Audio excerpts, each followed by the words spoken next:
Imagine waking up every day and knowing that you are enough just as you are. No need for validation, no striving to be someone you're not, just complete peace with yourself. What would that feel like? Too often we find ourselves caught in the cycle of seeking approval from others, measuring our worth against external standards, and constantly pushing ourselves to fit into molds that aren't our own. But what if the most important love you could ever give was the love you give to yourself? Self-love is not about narcissism or selfishness. It's about recognizing your value and nurturing your soul in a way that enables you to show up authentically in the world. It's about putting your well-being first so that you can truly be there for others, not from a place of obligation or depletion, but from a place of genuine love and strength. Today, we're going to explore why learning to love yourself more than anyone else isn't just important, it's essential for your growth, your peace, and your ability to share love with others in the most meaningful way possible. It starts with you. Self-acceptance is a powerful foundation for love, and it is one of the most transformative things you can offer yourself. It begins with a simple but profound truth. You are enough as you are. Often we spend so much time comparing ourselves to others, chasing ideals that are out of reach or impossible to live up to, and in doing so we forget that the value we seek externally already exists within us. Self-acceptance is not about being flawless or perfect. It is about embracing every aspect of who we are, with all our imperfections, mistakes, and complexities. We live in a world that constantly tells us to be more, do more, and look more. Social media feeds us curated lives. Society tells us what is right or wrong. And from an early age, we are trained to measure our worth against others. This can create a gap between who we truly are and who we think we should be. And in the space of self-criticism, we forget one of the most important truths of all, that the pursuit of self-love begins with accepting ourselves without condition. Accepting yourself means recognizing that it's okay to have flaws and vulnerabilities. These things don't diminish your worth, they make you human. Too often we try to hide or fix what we believe are our shortcomings, when in reality, those very things can be the source of our strength. The more we accept the parts of ourselves we've been taught to hide or change, the more we begin to experience a sense of inner peace. The process of self-acceptance can be slow and it can be difficult, especially if we've spent years of our lives conditioned to think we are not enough. But it's a practice that gets easier over time. What makes self-acceptance so powerful is its ability to shift your perspective. When you begin to embrace yourself fully, you stop seeing yourself as a project that needs fixing. Instead, you start to recognize that you are worthy of love just as you are, not because you've earned it or met a set of standards, but simply because you exist. This acceptance frees you from the pressure to constantly seek approval from others.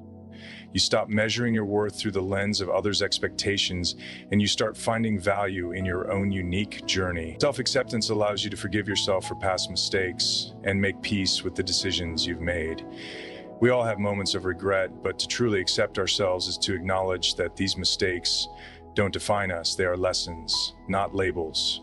When you stop punishing yourself for past failures, you open up space for growth and transformation. Self-acceptance is not a one-time achievement, it's an ongoing process.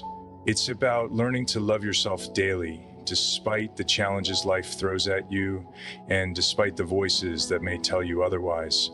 It's a quiet rebellion against the standards that society imposes, a way of saying, I am enough as I am.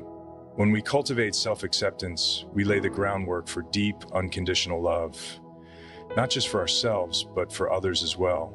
Loving yourself is like caring for a garden. You cannot nourish others if you don't first take care of your own soil. The idea that you can't pour from an empty cup is a reminder that you are the most important person in your life, and if you neglect your own needs, you won't have the strength or the capacity to support others. Think about it. When you are physically or emotionally drained, how can you truly show up for the people around you? It becomes almost impossible to offer genuine love or care when you are running on empty. Self-love and self-care are not indulgences. They are necessities that feed your spirit and sustain your capacity to be there for others. When we are constantly pouring our energy into others, whether it's family, friends, or colleagues, we sometimes forget that we are also deserving of that same care. It's easy to get caught in a cycle of giving, especially when you want to be helpful, loved, or seen as strong. But if you neglect your own well-being, resentment can begin to build. You might feel depleted, misunderstood, or even resentful. And this emotional drain will affect how you interact with the people you care about. Eventually, it becomes a cycle of exhaustion, where the love you give is not rooted in genuine care, but in a sense of obligation or martyrdom. And that is not true love. It is a form of self-sacrifice that will eventually leave you feeling empty and disconnected from yourself. Self-love is a way to break that cycle. When you focus on nurturing yourself, both physically and emotionally, you begin to replenish your own energy. Self-care can look different for everyone. It can be as simple as taking time to rest, practicing mindfulness, seeking out therapy, or doing something creative that brings you joy. It doesn't have to be elaborate. It's about recognizing what fuels your soul and giving yourself permission to experience it. By recharging yourself, you gain the energy to help others, not because you feel you have to, but because you genuinely have the capacity and the love to share. When you take the time to invest in yourself, you also model healthy boundaries and respect for your own needs. You show others that it is okay to put yourself first when necessary. And in doing so, you create healthier, more balanced relationships. If you don't set boundaries with your time, your energy, and your emotions, you may end up losing sight of who you are, and this affects the quality of the relationships you hold dear. It's not selfish to put yourself first. It's necessary for your own well-being and for the well-being of those around you. Loving yourself more than anyone else isn't about ignoring the needs of others. It's about recognizing that if you are not at your best, you won't be able to show up for them in a meaningful way. The love you give others should be an extension of the love you have for yourself. When you're strong, grounded, and at peace with who you are, your ability to give is not just sustainable, it is genuine and full of compassion. Self-love in this sense becomes the root from which all other love grows.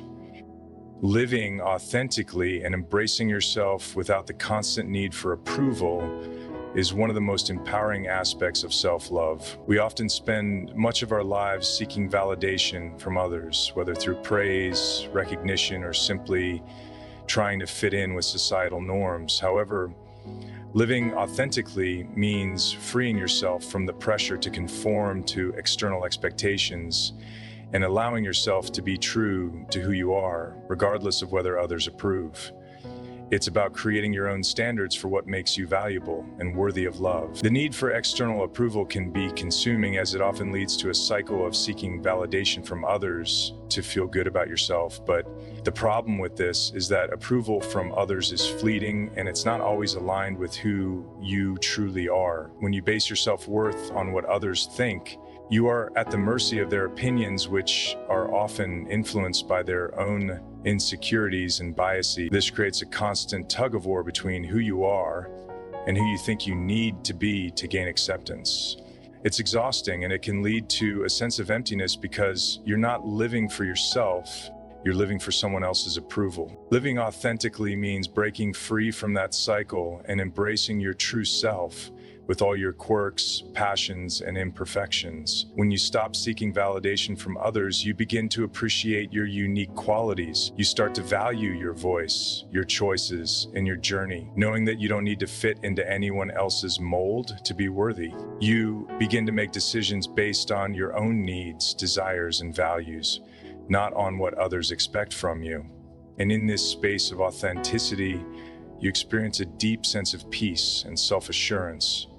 This doesn't mean that you stop caring about others or their opinions completely, but rather that you learn to prioritize your own sense of self over their approval. You stop measuring your worth by the standards set by the outside world and instead focus on what makes you feel whole. By living authentically, you empower yourself to live a life that is true to who you are, and in turn attract relationships that are based on mutual respect and acceptance rather than superficial approval. Healing begins from within, and the journey towards self-love often requires us to confront our internal wounds and unresolved emotions. We all carry scars from past experiences, whether from childhood, relationships, or difficult life circumstances. And these wounds can shape how we view ourselves and how we relate to others. But healing these wounds is crucial for developing self-love, as it allows us to let go of the pain and negative beliefs we may have about ourselves. When we begin to address our inner struggles, we create space for growth, acceptance, and deeper self-compassion. Our internal wounds often manifest in the way we treat ourselves. For instance, we may be overly critical, harsh, or dismissive of our own needs and feelings because we've learned to do so in response to past hurt. These patterns of self-sabotage or self-neglect are often deeply ingrained and can feel difficult to break. But the process of healing requires us to become aware of these behaviors and to replace them with kindness, understanding, and patience. Healing doesn't happen overnight. It's a slow, ongoing process of unpacking and releasing the pain that has been carried for so long. In order to heal, we must first allow ourselves to feel. Suppressing or avoiding pain only prolongs the healing process. Emotions like anger, sadness, or regret are natural responses to life's challenges, and by acknowledging these feelings, we give ourselves permission to release them. It's important to be gentle with ourselves during this process, recognizing that it's okay to not have all the answers or to feel vulnerable. Healing requires vulnerability, opening up to the parts of ourselves we've kept hidden or buried. As we do this, we begin to reconnect with our true selves and foster a deeper understanding of who we are. The more we focus on healing from within, the more we can start to forgive ourselves for past mistakes or wrongdoings. Self-forgiveness is a powerful part of the healing process, as it allows us to let go of guilt and shame that might have been holding us back. By accepting our flaws and learning from our paths, we can move forward with a clearer, lighter heart. Healing from within is not about erasing the past, but about learning to carry it with grace, transforming it into wisdom that strengthens our sense of self and nurtures our capacity for love. Respecting your boundaries is one of the most important aspects of loving yourself, as it's a clear expression of self-worth and self-care. Boundaries are the lines we set to protect our emotional, physical, and mental well-being.